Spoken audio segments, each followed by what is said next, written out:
impartir este coloquio. Él viene de la Universidad Autónoma Metropolitana, Iztapalapa, y ha trabajado arduamente muchos trabajos en movimiento browniano, en procesos estocásticos, y es exactamente de lo que nos va a hablar hoy, sobre el movimiento browniano en un campo electromagnético. Entonces los dejo con el doctor Jiménez. Muchas gracias, Francisco, por la invitación y buenas tardes. Gracias por asistir a este seminario.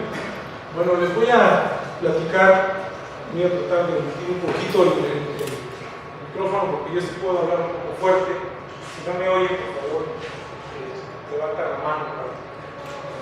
Voy a tratar de hablar lo más rápido posible. Este trabajo lo he hecho en colaboración con el doctor Mauricio Romero. ¿Sí me oían, verdad? Con el doctor Mauricio Romero, que bueno, es egresado de la UAM Iztapalapa también, pero trabaja en el Instituto Politécnico Nacional en Huacán. De manera que todavía mantengo cierta colaboración con los primeros. Bueno, el título de la plática, yo creo que ustedes ya la mayoría conocen lo que es el movimiento browniano, pero les voy a comentar un poquito la parte histórica, donde quienes son conocidos, el señor Einstein, el señor Paul Langevin, y bueno, por ahí se nos olvidó la foto de Desmond Minkowski, que es otro polaco, que también hizo contribuciones relevantes al movimiento browniano. Entonces, les voy a hablar un poquito del movimiento browniano ordinario que ya supongo que conocen, y luego la expresión al campo magnético y algunas de las aplicaciones que estamos haciendo hoy en día. Entonces, bueno, experimento 1828 por Robert Brown, encontró que una partícula se mueve de esta manera errática, y para describirla pues era muy difícil en el contexto que se vivía en aquel entonces poder hacer una descripción cuantitativa de este fenómeno, hasta que llegaron los señores, ¿no? En 1905, en el Annals of Physics, el artículo de 1905, Einstein resuelve el problema proponiendo una ecuación tipo de difusión para la densidad de probabilidad de un conjunto de conglomerado de partículas independientes, y bueno, pudo encontrar la probabilidad de que una partícula para n igual a 1 tenga una posición aquí en T que satisface esta ecuación. Al año 1908, Paul Langevin, francés, publica otro trabajo relacionado con el mismo tema, resolviéndolo por medio de la ecuación de Newton, en donde saca la información desde el punto de vista hidrodinámico macroscópico. Entonces propone la ecuación de Newton con la fuerza de fricción para una partícula macroscópica grande comparada con el tamaño de los átomos, pero todavía pequeño comparado con el volumen de una bastante pequeño, ¿no? Y una fuerza fluctuante con ciertas características estadísticas. Solamente bajo esas propiedades no puede resolver el problema.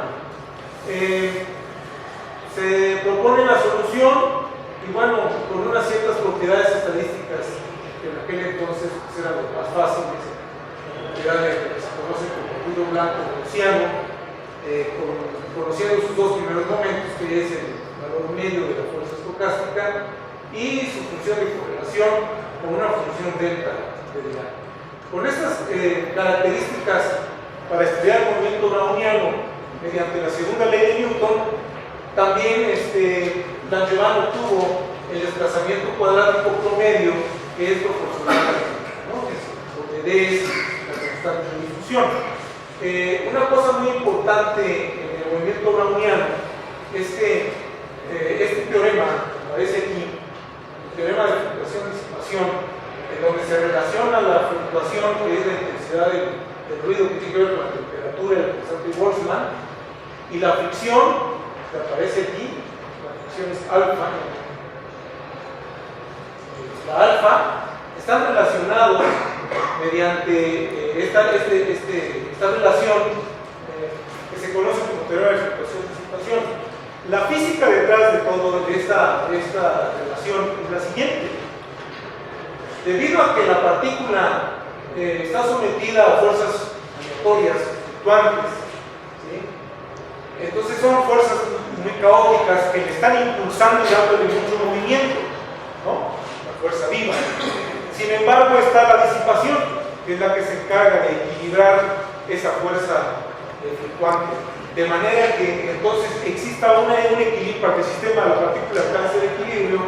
Se establece entonces, se demuestra que puede haber una relación, vamos a llamarle así, fluctuación-disipación, que establece que el sistema mantiene un balance entre ambas fuerzas. Ese es el meollo del movimiento browniano para que el sistema llegue al estado estacionario. Obviamente que uno puede resolver también el problema para la posición y para la velocidad. La velocidad alcanza rápidamente el estado de equilibrio mediante la distribución de Maxwell-Boltzmann, y la posición es precisamente la difusión de acuerdo con la ecuación de Einstein, ¿no? Entonces, los dos enfoques fueron capaces de dilucidar el problema, resolver el problema en aquellos años, para que entonces Jean Perrin dijera, bueno, pues ya está la propuesta teórica tanto de Langevin como Einstein. Ahora pues hay que demostrar si efectivamente el experimento nos dice que el desplazamiento cuadrático promedio de la partícula es justamente una línea recta.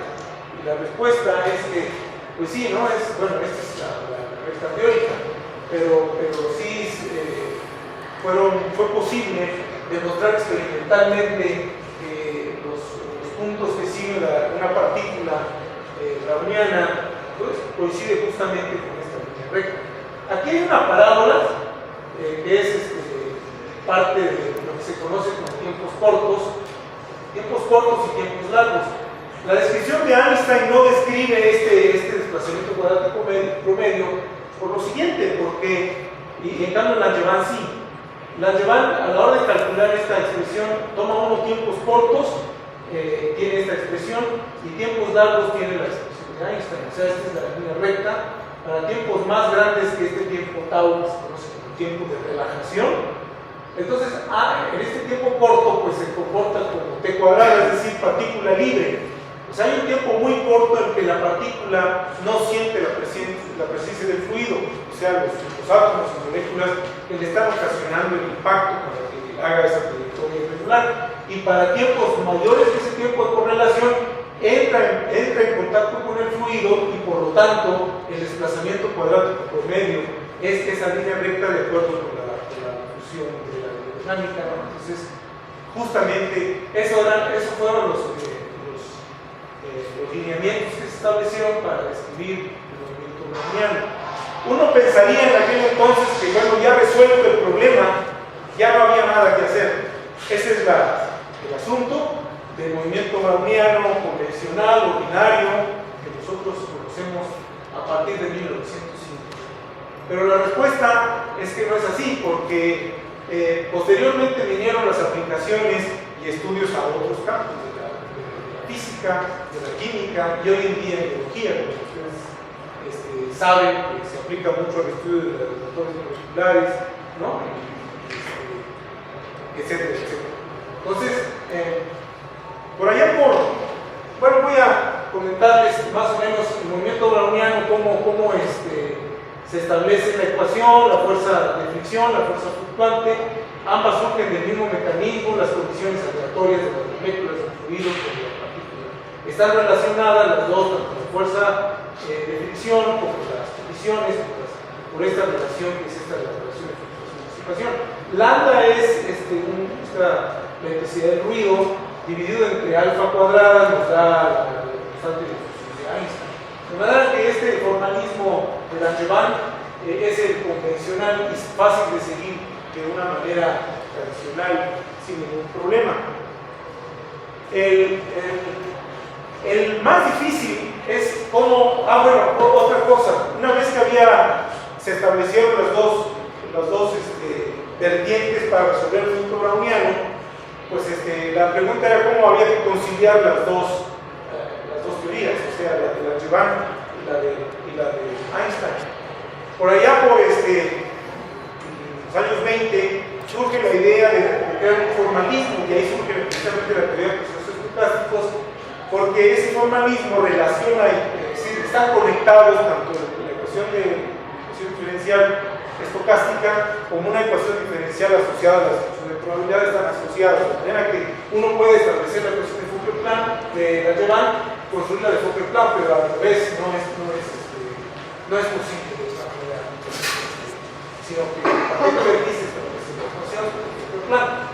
Entonces, Chandrasekhar, un célebre artículo de Chandrasekhar publicado en 1943 en el Reviews of Modern Physics, resuelve el problema de una manera más general todavía, porque Einstein lo que hace, si uno quiere empatar el problema de Einstein con el de la Jevons, uno quita este término de fricción y simplemente quitando el término de fricción, la B punto igual a la sí se conoce como el proceso de Wiener. Entonces, quitando la fricción, el proceso de Wiener satisface la ecuación de distribución de Einstein. Y entonces Chandrasekhar mete la fricción y entonces la pregunta es ¿cuál es la ecuación de Fokker-Plan asociada a la distribución de probabilidad asociada a esta ecuación?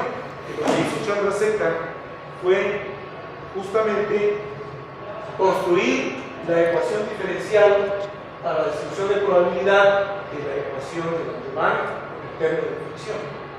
Y entonces esta ecuación, como todos los libros estándar de procesos estocásticos del movimiento browniano, tienen la forma de cómo resolverlo. ¿Sí? Uno utiliza transformadas de Fourier, etcétera, ¿no? Series, funciones de series, etcétera. Hay varias maneras de cómo resolverlo. En particular, yo les voy a comentar en esta plática cómo lo resolvió Chandrasekhar y cómo es posible extender este problema al campo electromagnético siguiendo las mismas ideas de Chandrasekhar, pero con un elemento adicional que les voy a comentar para poderlo resolver. Entonces, bueno, normalmente la solución fundamental de esta ecuación, como se conoce en la literatura, es proponer una distribución inicial, que es una velocidad, que es una velocidad fija. Obviamente que puede uno proponer una distribución gaussiana, cualquier otra, siempre y cuando uno pueda, a la hora de hacer la integración, pues establecer la distribución de probabilidad.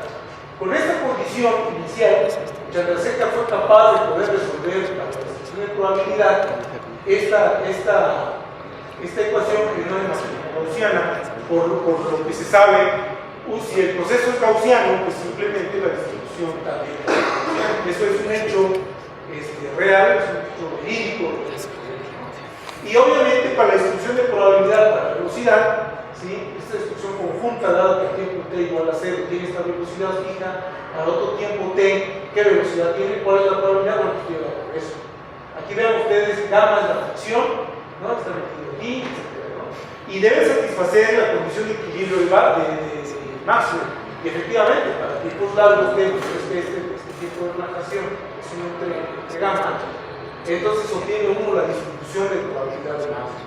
Entonces, siguiente problema, más complicado todavía, es la ecuación de Fokker-Plan-Kramers, que es precisamente, bueno, no hay más que la ecuación de Fokker-Plan, pero está la ecuación Kramers, que ahora involucra la posición y la velocidad. O sea, es un problema más complicado que el problema anterior. O sea, hay que ahora resolver un problema, una distribución conjunta para la posición y la velocidad. Aquí no lo pongo porque ya no me alcanzaba la pantalla.